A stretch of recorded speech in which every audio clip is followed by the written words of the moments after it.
Hi friends, welcome back to Maggie's kitchen. ఈరోజు మీకు మంచి స్నాక్ రెసిపీని అయితే చూపించబోతున్నాను. యాక్చువల్గా బయట ఫుల్ వర్షాలు పడుతుంది కదండి. మరి బయటకు వెళ్లకుండా ఇంట్లోనే హెల్తీగా అండ్ టేస్టీగా స్వీట్ కార్న్ పకోడీని చాలా సింపుల్గా ఎలా చేసుకోవాలో ఇవాల్టి వీడియోలో అయితే మీకు షేర్ చేయబోతున్నాను. పిల్లలు స్కూల్ నుంచి రాగానే ఇలా చేసి పెట్టారంటే హ్యాపీగా ఎంజాయ్ చేస్తారండి. మరి వీడియోని ఎక్కడ కూడా స్కిప్ చేయకుండా ఫుల్గా చూసి మీరు కూడా తప్పకుండా ఇలా ట్రై చేయండి. మీ పిల్లలు ఎప్పుడు ఇదే చేయమంటారు, అంత బాగుంటుంది. మరి ఈ సింపుల్ మేకింగ్ ప్రాసెస్ ఏంటో ఇప్పుడు చూద్దాం రండి. ముందుగా ఫస్ట్ అయితే ఒక స్వీట్ కార్న్ తీసుకొని ఇదంతా పీల్ చేసేసుకోండి. మీరు ఎక్కువ క్వాంటిటీలో పకోడీని చేయాలి అనుకుంటే ఇక్కడ 2-3 దాకైనా స్వీట్ కార్న్ తీసుకోవచ్చు. ఇలా పీల్ చేసేసుకున్నాక ఇప్పుడు గింజలు మొత్తం ఇలా ఒలిచి తీసుకొని ఒక కప్పులోకి తీసుకోండి. నాకు ఇక్కడ 1 కప్పు వరకు వచ్చిందండి. అలాగే ఇలా ఒలవడం మీకు ఇబ్బందిగా అనిపిస్తే నైఫ్ తోటి కట్ చేసైనా తీసుకోవచ్చు. ఇప్పుడు ఈ స్వీట్ కార్న్ మొత్తం ఒక మిక్సీ గిన్నెలోకి వేసి జస్ట్ ఒకసారి పల్సిచ్చి తీసుకోవాలండి. మీరు 2-3 సార్లు గ్రైండ్ చేసినట్లయితే మనకి స్వీట్ కార్న్ నుంచి వాటర్ అనేది ఎక్కువగా వచ్చేస్తుంది. చూడండి, ఇలా గ్రైండ్ చేసుకున్నాక ఇప్పుడు ఈ స్వీట్ కార్న్ మొత్తం ఒక బౌల్లోకి వేసేసుకోవాలి. ఇప్పుడు ఇందులోకి సన్నగా తరిగిన కొద్దిగా ఉల్లిపాయ ముక్కల్ని, అలాగే 1-2 సన్నగా తరిగిన పచ్చిమిర్చి ముక్కల్ని, సన్నగా చాప్ చేసుకున్న కొద్దిగా కరివేపాకు, కొద్దిగా కొత్తిమీర,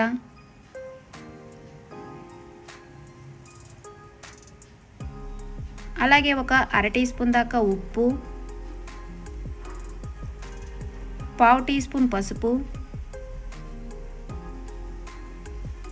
1/2 టీ స్పూన్ కారం, అలాగే 1/2 టీ స్పూన్ దాకా జీలకర్ర, 1/2 టీ స్పూన్ దాకా ధనియాల పొడి, 1/2 టీ స్పూన్ దాకా గరం మసాలా కూడా వేసుకోండి. మీరు కావాలి అనుకుంటే ఇందులోకే సన్నగా తరిగిన కొద్దిగా అల్లం ముక్కల్ని, వెల్లుల్లి ముక్కల్ని కూడా వేసుకోవచ్చండి. నేను వేయడం లేదు. ఇప్పుడు ఇందులోకే 1 కప్పు దాకా శనగపిండిని వేసి ఇదంతా బాగా కలుపుకోవాలి. అలాగే మనము పిండిని కలుపుకునేటప్పుడు ఇందులోకి నీళ్ళని అస్సలు యాడ్ చేయకూడదండి. మనకి స్వీట్ కార్న్ నుంచి వచ్చిన నీళ్ళే సరిపోతుంది. మీకు ఒకవేళ తక్కువగా అనిపిస్తే 1 టేబుల్ స్పూన్ దాకా నీళ్లు పోసి కలుపుకోండి. అలాగే మీకు పిండి లూజ్గా అనిపిస్తే ఇంకా కాస్త పొడి పిండిని యాడ్ చేసుకొని కలుపుకోవచ్చు. మ్యాక్సిమం అయితే వాటర్ అస్సలు పట్టదండి. చూడండి, పిండి మొత్తం ఇలా బాగా కలిపేసుకున్నాక ఇప్పుడు డీప్ ఫ్రైకి సరిపడా ఆయిల్ తీసుకోండి. ఆయిల్ బాగా హీట్ అయినాక ఇప్పుడు ఇందులోకి కొద్దిగా పకోడీలాగా వేసేసుకోవాలి. అండ్ అలాగే ఇక్కడ మీకు ఒక ఇంపార్టెంట్ విషయం చెప్తానండి. స్వీట్ కార్న్ని గ్రైండ్ చేయకుండా కానీ లేదంటే కట్ చేయకుండా కానీ డైరెక్ట్గా ఇలా పకోడీలాగా వేశారంటే ఆయిల్లో వేసినప్పుడు పేలుతుందండి. సో జాగ్రత్తగా వేసుకోవాలి. ఇలా ఆయిల్లో కొద్దిగా పకోడీలాగా వేసేసుకున్నాక మీరు వేసిన వెంటనే అస్సలు కలపకండి. 1 నిమిషం పాటు అలా వదిలేసినాక తర్వాత గరిటెతోటి నిదానంగా కలుపుకుంటూ ఫ్రై చేసుకోవాలి. వేసిన వెంటనే కలిపినట్లయితే పకోడీలు అనేది విడిపోయి చిన్న ముక్కలుగా అయిపోతుంది. ఇలా నిదానంగా కలుపుకుంటూ ఒక 4-5 నిమిషాల పాటు బాగా ఫ్రై చేసుకోవాలి. 4-5 నిమిషాల తర్వాత ఇవి లైట్ గోల్డెన్ కలర్లోకి ఇలా వస్తుంది.